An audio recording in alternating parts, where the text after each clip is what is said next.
7 روز گذشته، 7 روزی که گذشت که سخت‌ترین 7 روزایی که شد من به شخصه که تازه یه پله عقب‌ترم تو زندگی من بود. حالا که آیسان اسلامی که هیچی دیگه حالا خودش هستون تعریف میکنه.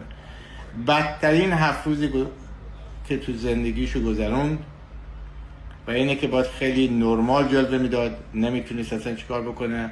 7 روز با خنده شد اومد جلوی دوربین، ولی پشت سر داشت واقعا خون گریه میکرد.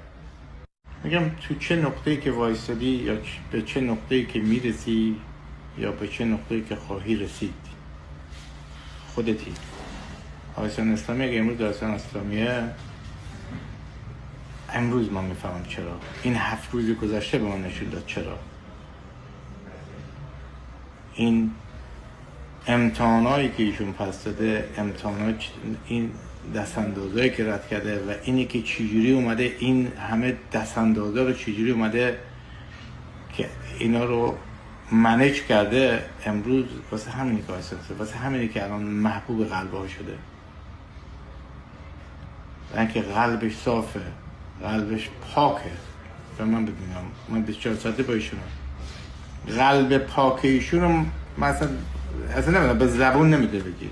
واسه همینه که امروز آیسان اسلامی امروزه. این 7 روز واقعا میگم همیشه تو سختی هست که آدم امتحان رو پس میدن. هرچی میخوای بزرگتر بشی امتحان سخت‌تر باید پس بدی. این 7 روز امتحانی که ایشون پس داد، امتحان که چه عرض کنم، من فکر نمیکنم دیگه بالاتر از این امتحانی باشه. حالا خدا رو شکر میگم همه جا به خیر گذشت. واقعا از خیلی آدما 7 روز شب عید و از خانواده دور تو این داستان زحمت کشیدن.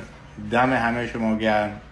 یعنی واقعا بهتون میگم دم همه شما، قلباً از شما تشکر میکنم. میگم خیلی از آدما شاید نه من شما رو بشناسم نه شما منو بشناسیم، ولی من اینجا واقعا یه تشکر به همه، یعنی شخصا من دستبوس همه شما هستم. 7 روز از خانواده دور بودین و خیلی شخصا 7 روز شب و روز پیگیر بودیم، از زحمت کشیدین. دم همه شما گرم.